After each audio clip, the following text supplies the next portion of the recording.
As I was preparing the sermon for this week, it occurred to me that I haven't run into too many sermons lately about David and Goliath. And as I was thinking about it, it occurred to me that we almost separate the stories of the Bible into age groups. There's stories that we learn about in Sunday school or children's church or whatever the equivalent of Waysiders was when you were a child. Stories that were a large part of our religious education as children, but yet stories that we seem to largely forget about as adults. Stories about Adam and Eve, the flood, David and Goliath. Now, I have to admit, I didn't go to church very often when I was a child, and that's a story for another time. But it seems that every time we did, the Sunday school teachers wanted to talk about one of those three things: Adam and Eve, the flood, David and Goliath. Those were always the stories that they wanted to talk about. And yet, as adults in church, we don't talk much about Noah and his ark, or the Hebrews marching around the walls of Jericho until it fell down. Maybe it's because these are Old Testament stories and we focus more upon Jesus in the New Testament. I know that I'm guilty of that as a preacher. Maybe it's because we're older and we know better. We know the improbability of a worldwide flood. We know that scientifically speaking, we all probably didn't come from one man and woman.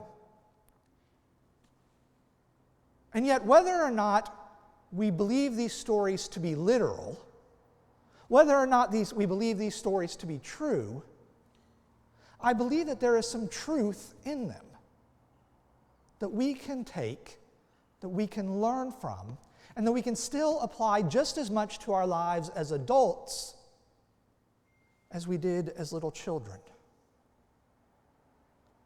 And so today I want to talk about one of the most famous of these Sunday school stories.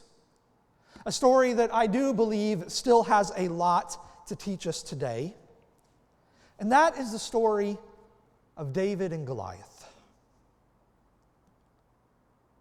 Now at this point in the history of Israel, they'd been settled in the Promised Land for many years.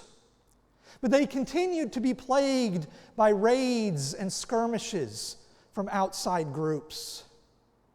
And one of the most frequent in the Old Testament era was a group known as the Philistines. In about 1200 BC, a large group of nomadic people called the Sea Peoples began to migrate west from the Aegean region. They destroyed cities along the coast of Syria and Palestine. They fought the Egyptians and were driven back by the Pharaoh Ramses III. They were even the background for the story of Homer and the Trojan War. But this tribe that you see up here on the screen this morning, the one that was repulsed by Egypt, when they couldn't get into Egypt, they instead turned their attention to a little country, a tiny nation that sat at a strategic crossroads. The nation of Israel, the very young nation of Israel. They became known as the Philistines, and they settled on the southern coast of Palestine, where they became the antagonist for much of the background of the stories of Saul and David. And the battle in today's reading takes place on the opposite sides of the valley of Elah, a few miles southwest of Jerusalem, where the Philistines were pushing in to Israel's territory. The two armies, Philistines on one side, King Saul leading the Israelites on the other, they were lined up, they were facing each other, each waiting for the other side to make the first move. And it had become something of a standoff that lasted 40 days. And just to rub it in, each day, twice a day, morning and evening, the Philistine champion comes out and he would mock Israel, he would mock its warriors, and he would mock its God. This Philistine champion was called Goliath, and he was described as a giant, 9.5 feet tall. Now, this is one of the points where we are inclined to think that perhaps the biblical author was exaggerating a little bit. But there is a little bit of extra biblical evidence that might back this up. Archaeologists from Egypt, at the Egyptian writing from the time, described fierce warriors from the east that were between 7 and 9 feet tall. But more than that, archaeologists have actually found 2 skeletons of females from that area that were 7 feet tall. So while they may not have been giants as we think of them, they certainly bred them big in that area of Palestine at the time. And so each day, this huge 9-foot-tall man would come out and he would challenge the army of Israel. And he would challenge and he would ask whether there was anyone from the army that was brave enough to stand up and to come forward and to fight him in personal combat. Now, personal combat is just what we picture from the movies, the films, the books that we read. This is where it was believed that each side would choose a champion to send them forward, and it would be the gods that would decide the outcome of the battle. The losing side's army was supposed to retreat or surrender when their champion lost. Now, it rarely worked out that way. Most kings who had spent the money to go into battle, they were rarely willing to give up just because one soldier died. But they also had very little to lose in trying it as well.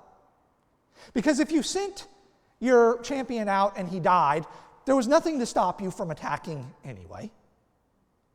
And if your champion won, maybe the other guy would surrender. Again, it was unlikely. But at the very least, his army would be demoralized. His army would be going into battle thinking that their gods were against them or that their gods were weaker than the gods on the other side.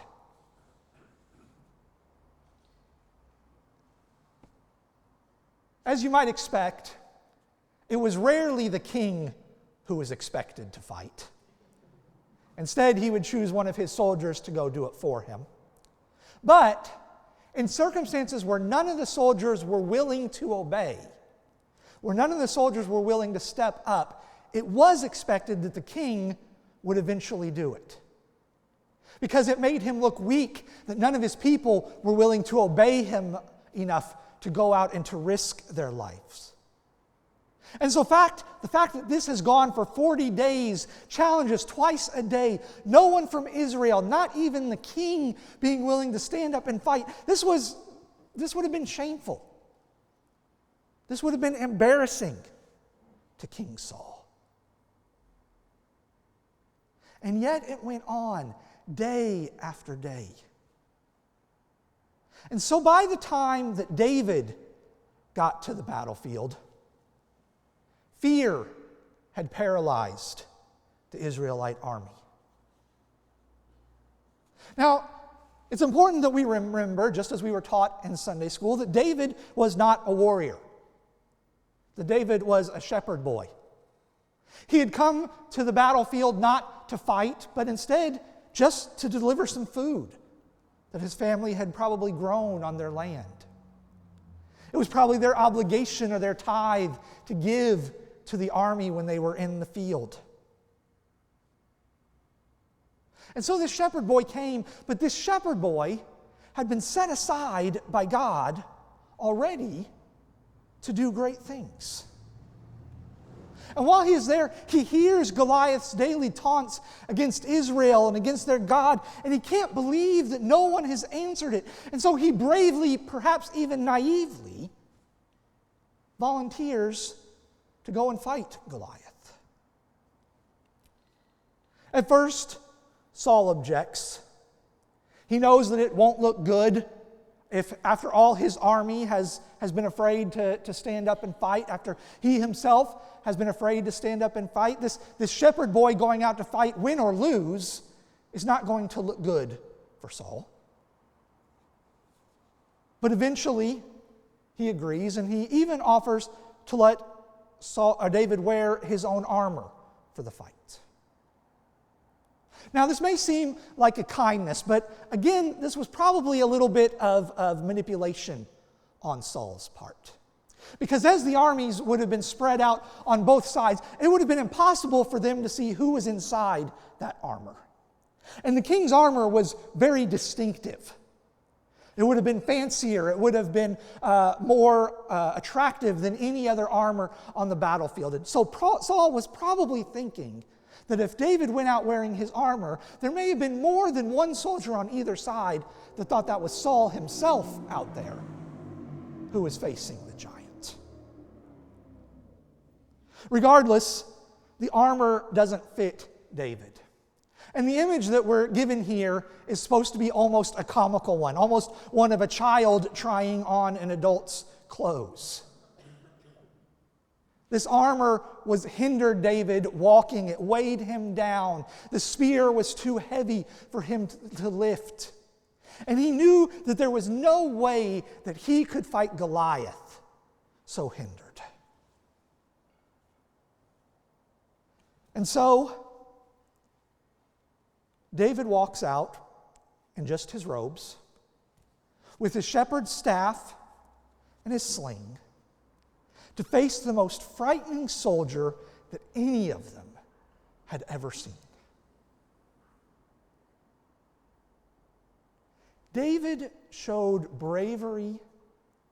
David showed trust in God, despite the paralyzing circumstances that he found himself in. You come to me with a sword and a spear, he said, but I come to you in the name of the Lord of hosts, the God of the armies of Israel, who you have defied. This day the Lord will deliver you into my hand, that all the earth may know that there is a God in Israel, and that this assembly may know that the God saves not with sword and spear. And God does save David.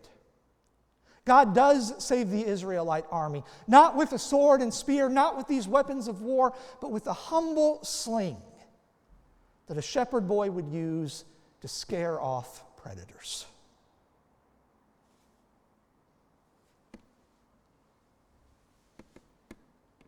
The consequence of this was big, bold things happening both in the life of David and the people of Israel. The Philistine defeat here resulted in them being pushed back to their own cities, away from Israelite territory. It helped the Israelite people to be secure for a time, and it blessed the country, all through the further actions of this shepherd's boy. And because of his faith, his ability to overcome the fear that was paralyzing the Israelite army, David went on to great things. He married the king's daughter. He became the heir to the throne, eventually became king himself. Now we know that David's story was not all happy ending after this. We know that he sinned. We know that he struggled. We know that he even failed at times. But he has gone down in biblical history as a man that was after God's own heart. And it started right here on this battlefield. All because he refused to let fear overshadow hope for the future.